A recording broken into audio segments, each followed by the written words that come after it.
Sua mãe está em perigo, a voz veio atravessando o portão automático como uma pedra arremessada num lago tranquilo, curta, áspera, impossível de ignorar.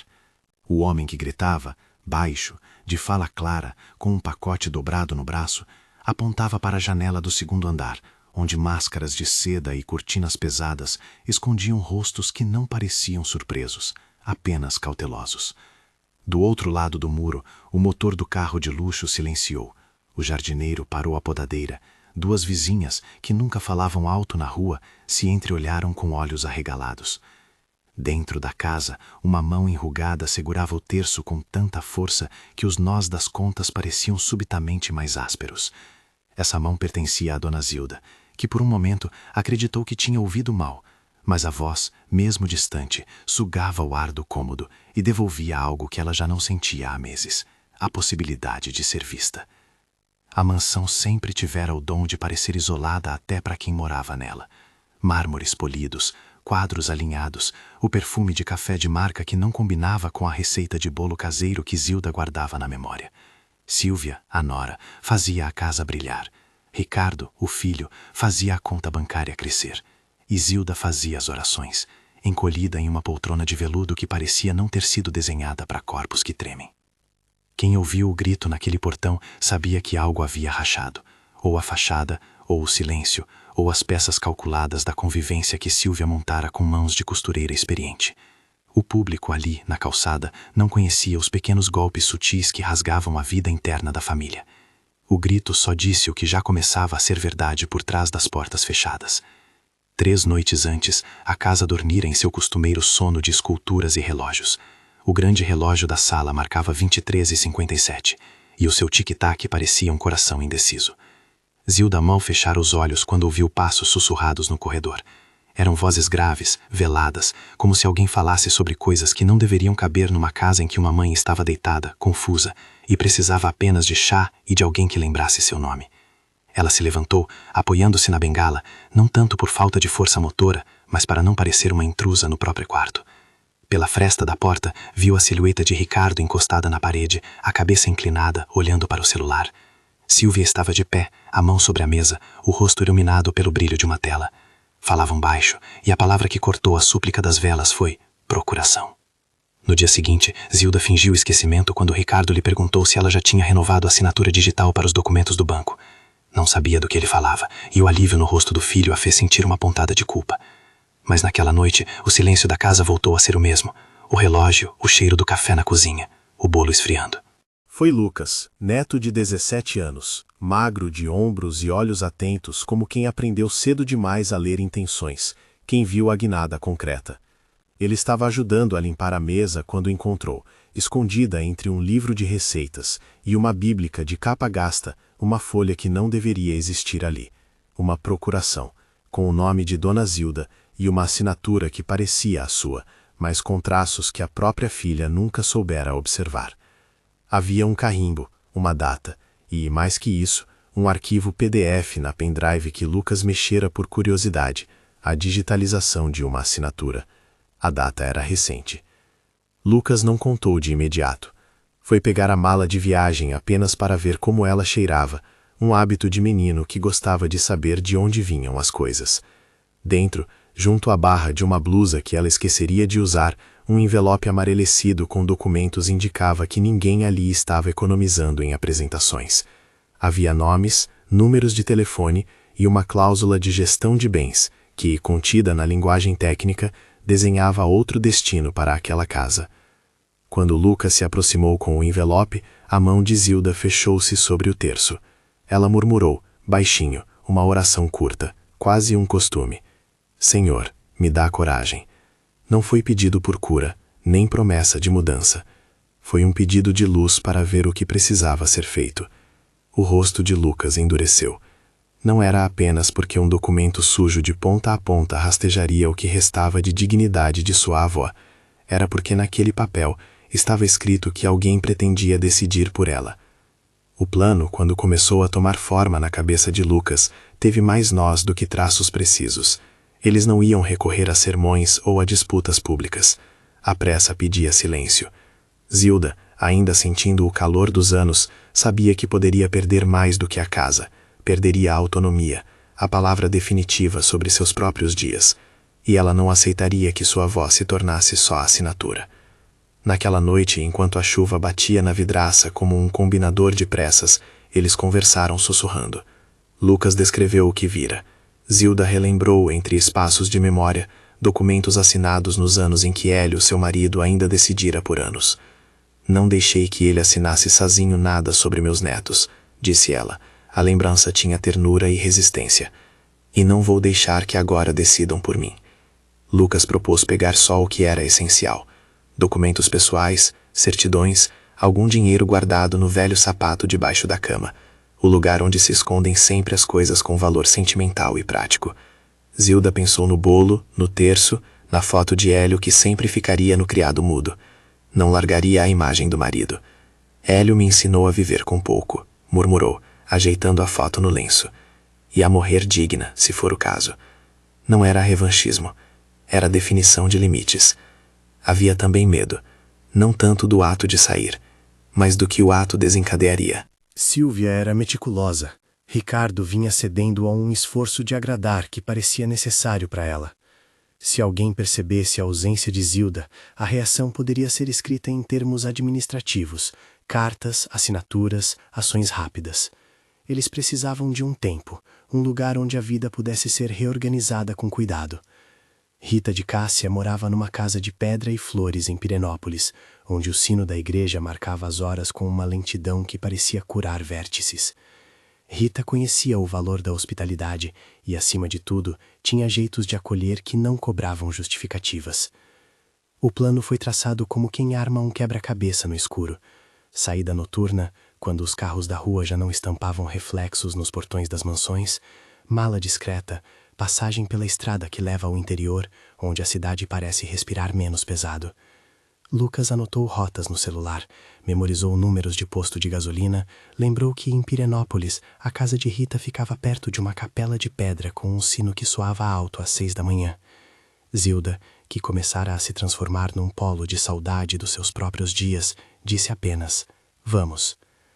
Na manhã seguinte, quando Ricardo desceu para o café e nada notou além do costume, a contracapa do jornal, o jornal apelando ao passatempo, Sílvia com uma planilha aberta no tablet, a sensação de normalidade era o que os deixava mais vulneráveis.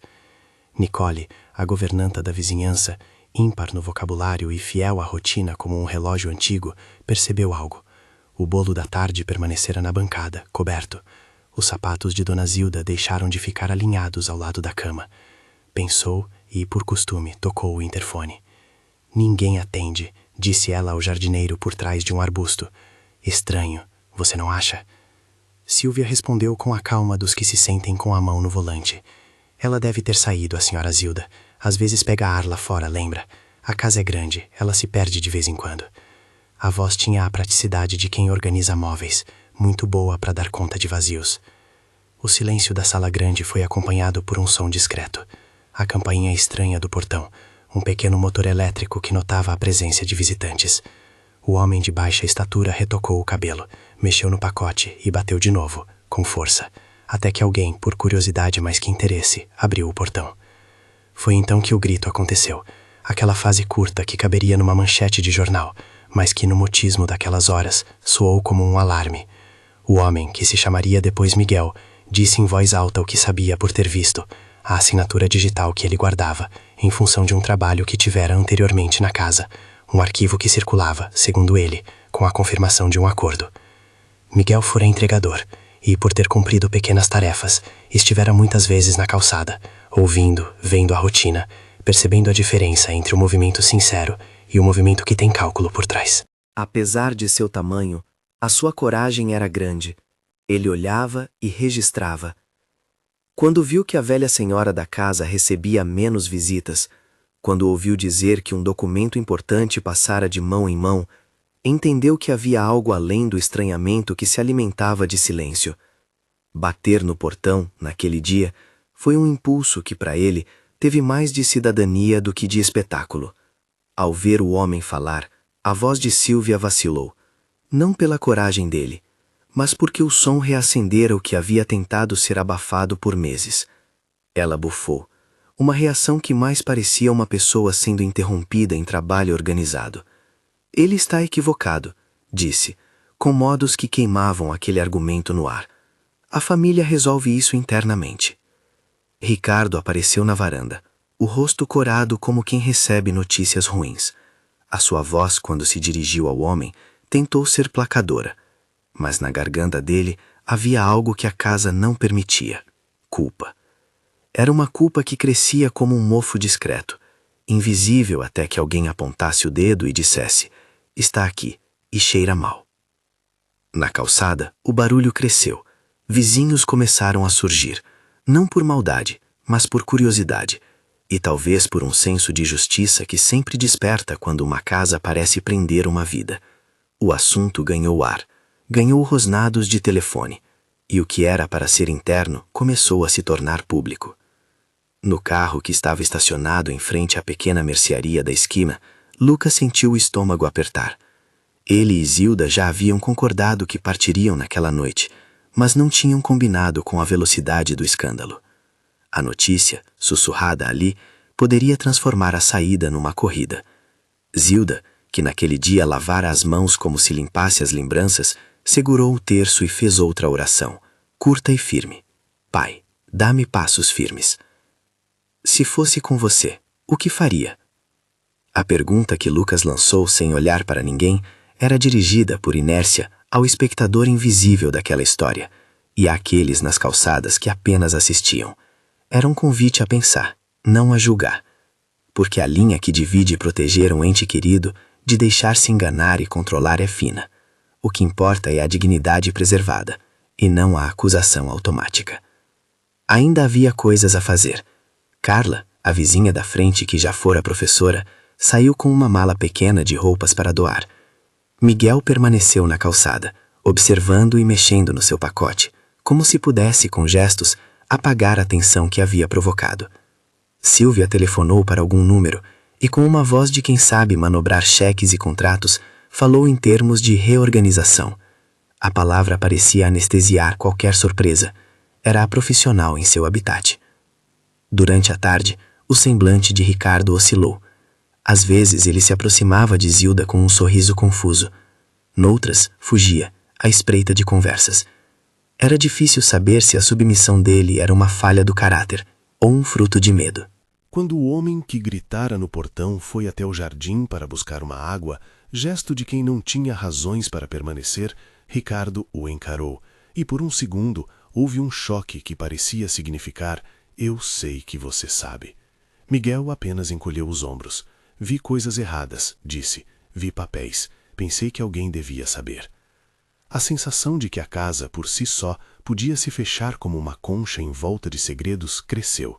À noite, enquanto empacotavam o essencial, Zilda recitou o nome de Hélio como se chamasse uma proteção. Ele sempre disse: guarda o que te faz humana.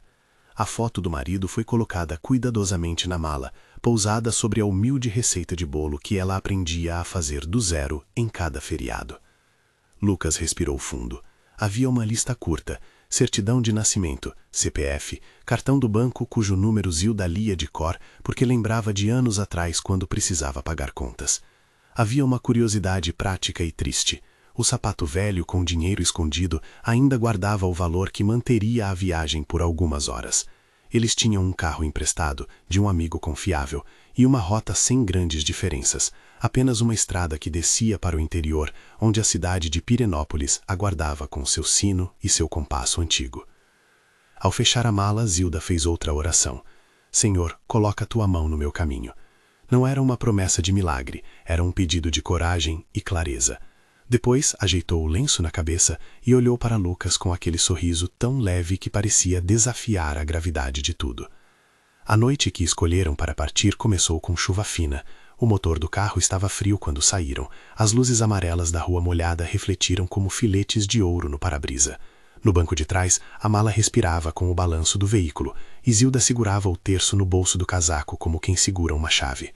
Lucas manteve os olhos na estrada. Além dele estavam as casas que iam ficando para trás, cada uma com sua narrativa, cada uma com uma possível intervenção. Quando chegaram à saída da cidade, o telefone de Lucas tocou. Era Miguel. O homem de baixa estatura estava, por alguma razão, numa padaria ao lado do posto, com um café. Eles estão no portão, disse Miguel, com uma voz que misturava alívio e incerteza. Ele gritou, você sabe. Disse o que devia. Agora muita gente sabe. A notícia caiu no carro como chuva, lenta, persistente, e já não havia como secar com a mão. Lucas apertou o volante. Zilda observou a estrada. Deixa-o saber, disse ela, de repente forte. Se descobrirem que alguém tenta tirar a dignidade da gente, que saibam que não aceitará. Naquele instante, atrás do muro alto, a mansão se tornava palco de uma dança que Lucas, Zilda e Miguel não controlavam.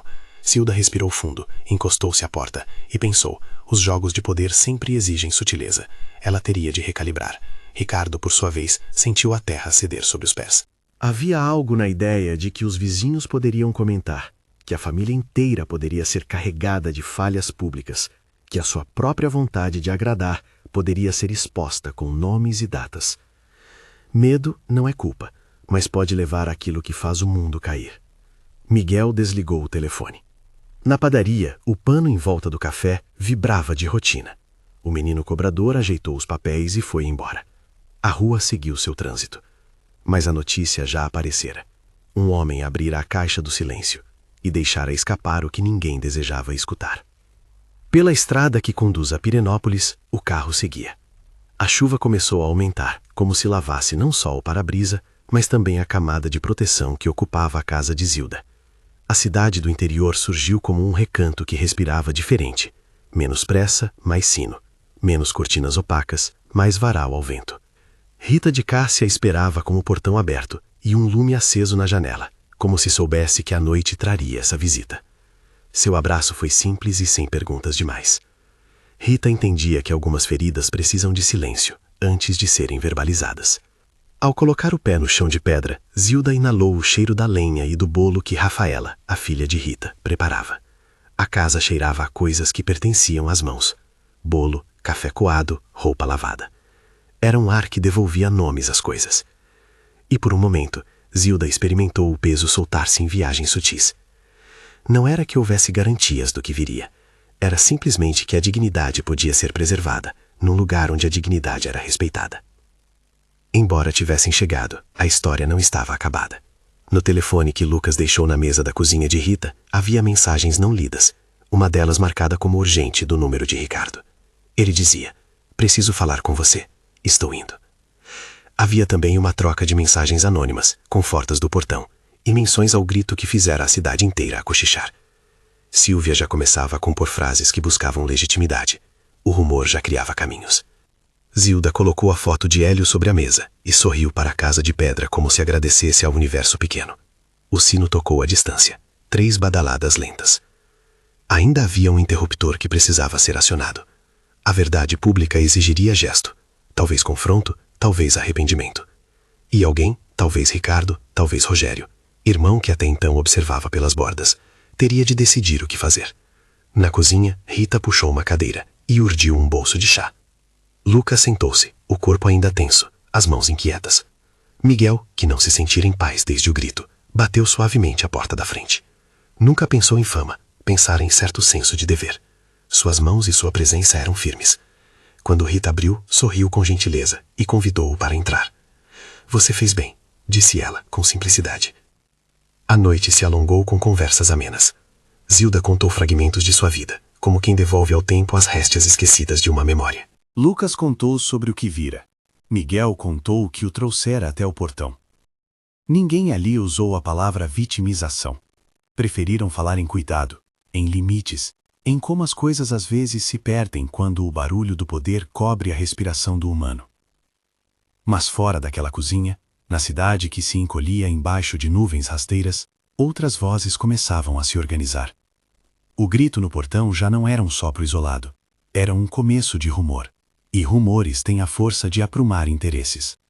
Rogério, que morava em outra cidade e zelava por seu irmão de uma forma que vinha de longe, recebeu pela manhã uma ligação. Ele ouviu o relato curto e sentiu, como quem percebe o cheiro de fumaça, que algo havia de ser apagado ou acendido. Não se trata de acusar, trata-se de ouvir e responder. Na cozinha de Rita, pouco antes de todos irem descansar, Zilda fez mais uma oração, mais longa, mas sem palavras grandiosas. Senhor, ensina-me a perdoar, e dá-me força para escolher o que é justo.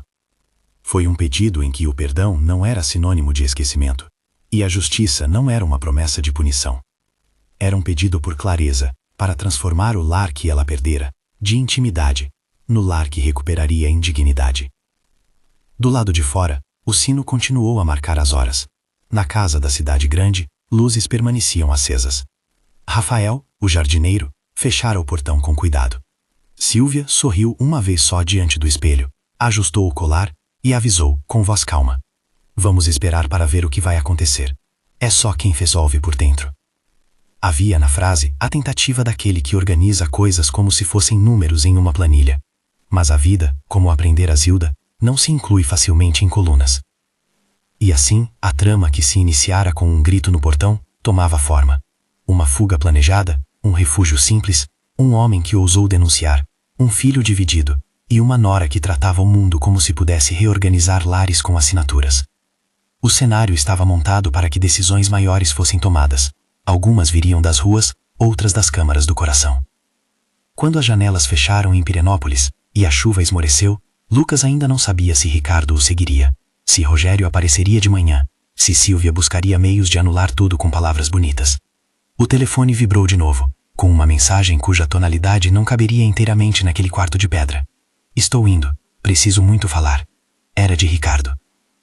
Eles não sabiam quanto do passado caberia em palavras de desculpa, e quanto exigiria tempo e reparação. Mas sabiam com uma clareza quase dolorida, que a dignidade de Dona Zilda não cabia numa assinatura, e que proteger alguém exige coragem, ainda que pequena, ainda que cortada por angústia. A história, alimentada por sussurros e por um grito em um portão, movia-se agora entre a estrada molhada e as paredes de pedra. E enquanto isso, lá na cidade, uma calçada registrava em passos inquietos quem ousara falar em voz alta: Miguel, o homem que lembrara a todos que nem sempre o silêncio é sinônimo de paz. Na manhã seguinte à chuva, quando o sol ainda desenhava a paisagem de Pirenópolis com tons lavados, a estrada que vinha do litoral trouxe um carro que parecia carregar mais do que um motorista. Ricardo dirigia devagar, as mãos apertadas no volante como se segurassem o próprio espelho. A cada quilômetro, lembranças atravessavam sua cabeça.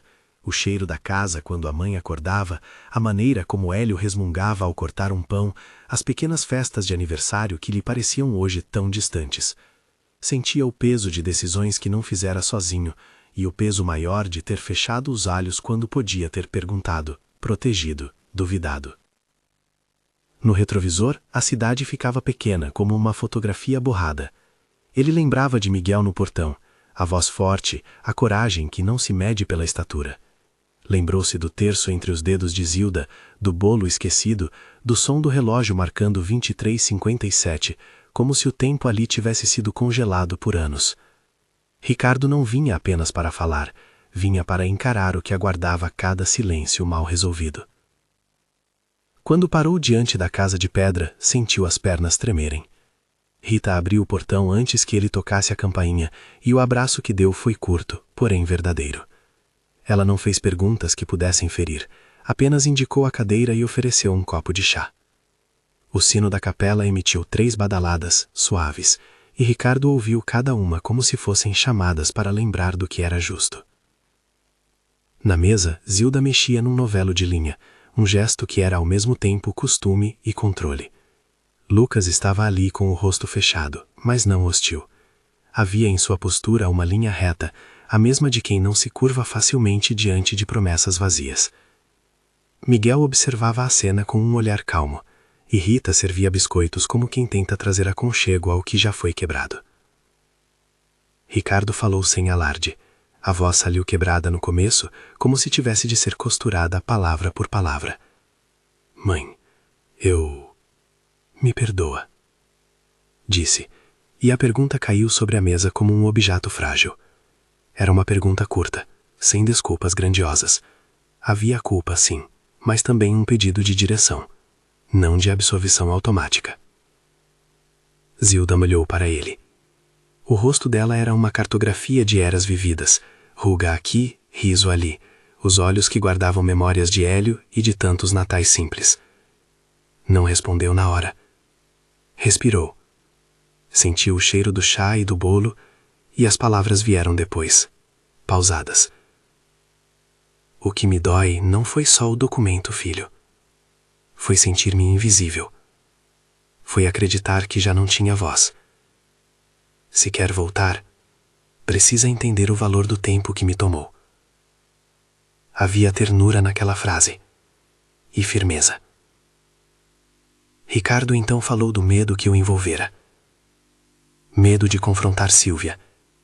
Medo de perder aquilo que achava que precisava para ser alguém. Medo de admitir que tinha sido conduzido. Contou do silêncio que escolhera, de como a planilha e as contas tinham ocupado um espaço que deveria ter sido de diálogo. Não inventou justificativas. Assumiu que parte da culpa era sua por ceder. Ela me convenceu de que era por nosso bem, disse, e pela primeira vez na fala dele havia vergonha. Mas não existe bem que passe por tirar a palavra de alguém. Rita, que conhecia bem o peso do acolhimento, colocou a mão sobre a de Zilda. Perdoar não é apagar, disse ela com delicadeza. É escolher reconstruir de outro jeito. Se o teu filho está aqui, é sinal de vontade. O caminho é lento e exige obras, não só frases.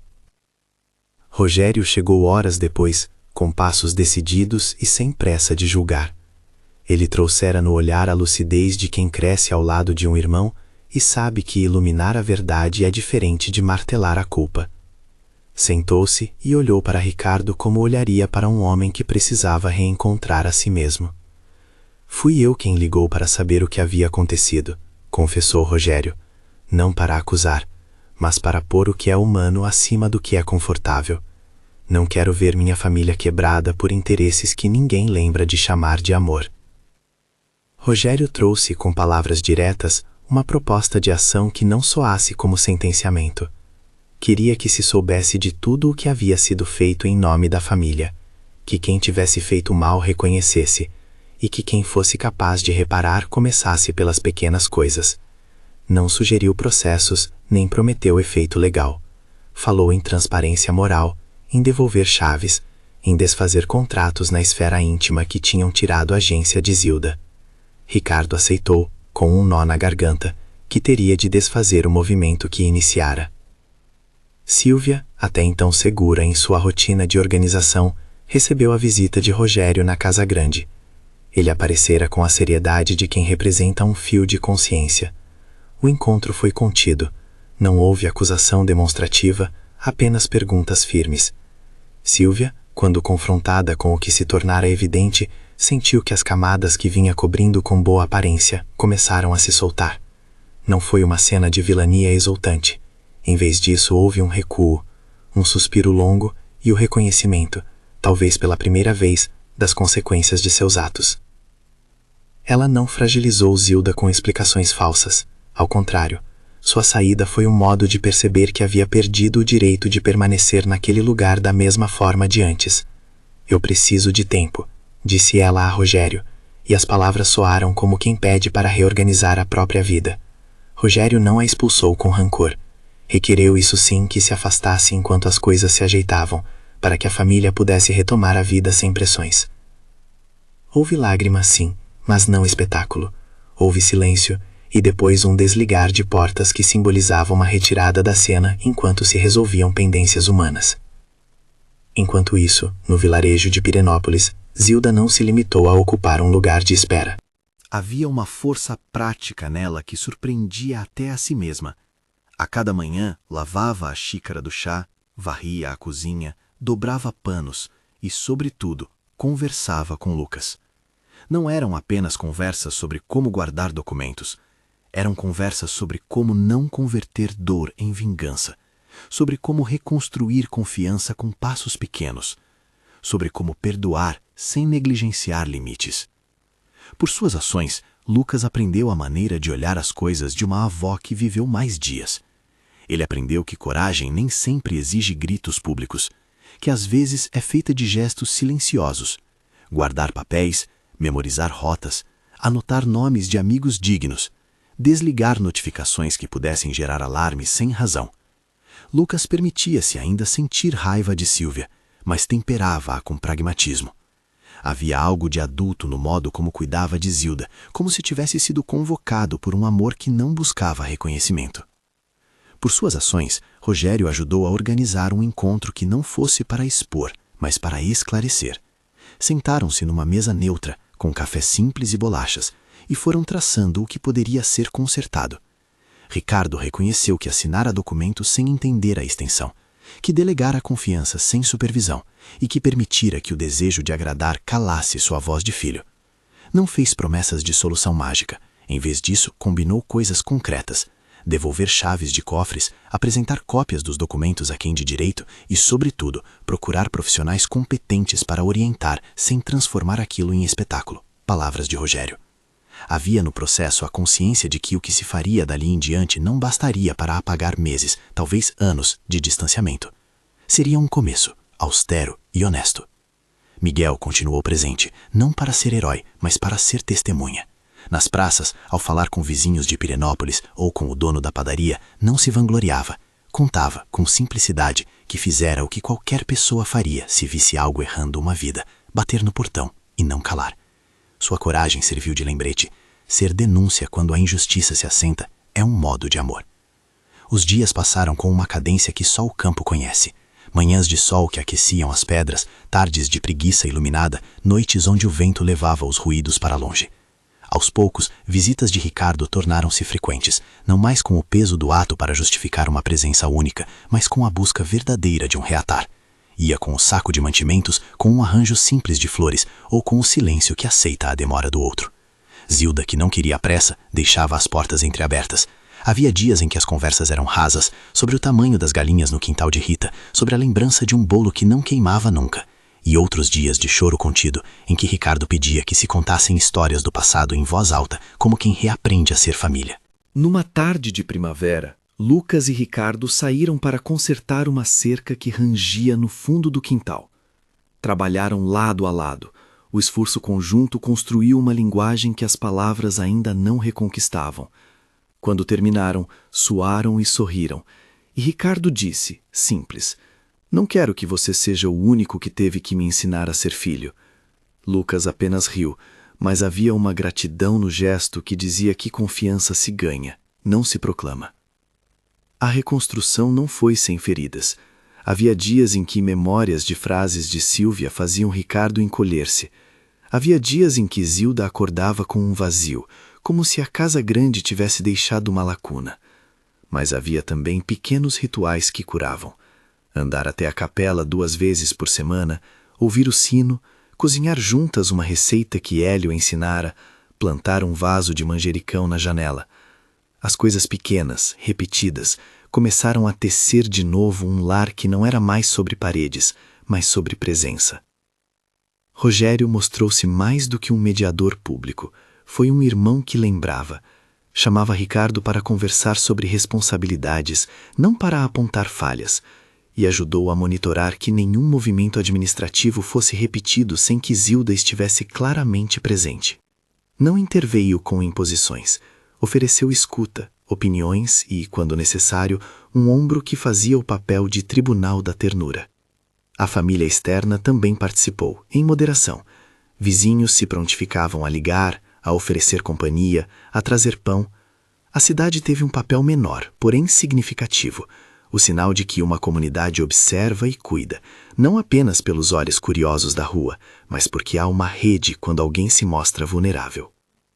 Houve um momento tenso. Uma carta anônima chegou à caixa de correio de Rita. Alegações soltas, boatos que vinham com o vento. Lucas leu a carta e ficou impaciente. Queria agir, queria confrontar. Zilda, porém, pediu calma. "Palavras soltas são como folhas ao vento", disse ela. "A gente recolhe as melhores e deixa o resto ir embora." Rogério tratou de esclarecer, e as palavras maliciosas perderam força quando a verdade se assentou nas conversas diretas. Não há vitória grande sem que se passe por pequenas provações, ensinou-se a família.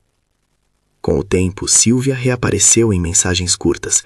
Sua retirada tinha sido um autoexílio que a feria tanto quanto ao resto. Demorou a aceitar convites para conversar.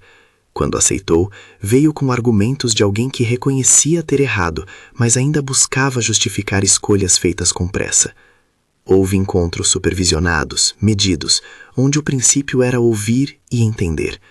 Silvia demonstrou em gestos pequenos, às vezes oferecendo concertos na mansão, outras vezes enviando flores sem esperar retorno, que não queria apenas apagar a imagem do que fizera. A aceitação de sua presença se deu em etapas, e muitos dias de silêncio e de reparação foram necessários antes que a confiança pudesse mesmo se arriscar de novo. Restauração não significou retorno à antiga normalidade. A antiga vida, com sua distribuição de papéis e seus modos de opressão disfarçada, foi transformada. Ricardo deixou de delegar tudo à vontade de quem lhe dizia o que fazer. Aprendeu a perguntar. Silvia, por sua vez, precisou encarar aquilo que motivou seus atos. Uma pressa por controle que vinha de carência e de um medo mal narrado, e trabalhou para não repetir o padrão. Ambos perceberam no rosto de Zilda que o amor não reina quando se governa pela gestão de bens. O que restaura é presença, responsabilidade e o gesto humano de pedir perdão e mudar comportamentos. Meses depois, numa manhã ensolarada, a família reuniu-se para um almoço de domingo na casa de Rita. Havia comida farta, riso contido e conversas que se moviam com calma. Zilda observava e por vezes seus olhos se enchiam de água, não por amargura, mas por gratidão ao que era simples. O sino da capela tocou e Lucas levou sua avó até a janela para ver o dia. Ricardo distribuiu fatias de bolo e Miguel, que por imensa bondade comparecera, sentou-se na sombra, tranquilo. Não tudo havia sido consertado. Havia pontes que ainda exigiam atenção. Havia documentos a reorganizar, contas a entender, papéis que precisavam de assinaturas conscientes e informadas. Rogério continuou como presença firme, não como juiz, mas como irmão que ajuda a lembrar de promessas concretas. A reconstrução é trabalho diário, dizia ele, ambas as mãos sobre a mesa, e inclui pedir desculpas, mas principalmente reparar. E a reparação, naquele contexto, passou a significar gestos de tempo, visitas regulares, ajuda nas compras, telefonemas sem motivo, respeito pela autonomia de Zilda. Certa noite, quando a casa de pedra amanheceu um silêncio confortável, Zilda sentou-se na varanda, observando o céu. O terço repousava entre os dedos e ela murmurou, em voz tão baixa que parecia conversa com o vento. Pai, ensina-me a manter o coração aberto, mesmo quando dói. A oração foi simples e verdadeira. Não prometeu milagres, não exigiu provas do céu. Foi um pedido de coragem para continuar a amar, e um sinal de que a fé dela era prática, que se manifestava no gesto de perdoar, de não confundir perdão com esquecimento, de proteger sua própria dignidade. Não faltaram noites em que Zilda acordou lembrando dos números em papéis, em que a memória lhe pregava peças incômodas. Nessas horas, tratava de levantar, acender a luz e refazer uma receita que a ligava a Hélio.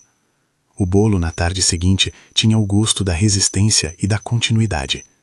Lucas apertava-lhe a mão e dizia coisas práticas, hoje eu lavo a louça, que soavam tão sagradas quanto qualquer oração longa. A cidade, por sua vez, aprendeu uma lição, que o cuidado aos mais velhos exige presença, atenção e, por vezes, a coragem de um desconhecido no portão. Miguel foi lembrado em festas locais não como curiosidade, mas como aquele que fez o que era certo. As conversas no banco da praça sobre o caso perderam o clarão da fofoca e ganharam a textura de um exemplo. Quando a vizinhança cuida, o que poderia se perder encontra a mão. Houve também espaço para a reconstrução de afetos que não pediam volta ao passado. Ricardo procurou trabalho que o fizesse sentir-se útil sem depender da aprovação materna. Começou a frequentar um curso de gestão comunitária que Rogério apontara, não para ganhar dinheiro rápido, mas para aprender a liderar sem controlar. Silvia, por sua vez, entrou em acompanhamento profissional, não para ser julgada, mas para entender os vazios que a levaram a atropelar a vida de outros. Não foram soluções mágicas, foram passos, talvez dolorosos, porém honestos. No aniversário de Zilda, a família inteira reuniu-se de novo. Não havia ostentação, apenas um bolo simples e um coro de vozes que cantou com cuidado. Ricardo trouxe um presente singelo, uma caixa onde guardara, desde os dias da missa, cartas que escrevera a si mesmo, prometendo-se ser um filho melhor. Ele entregou a caixa à mãe com as mãos trêmulas. Zilda abriu, leu e sorriu.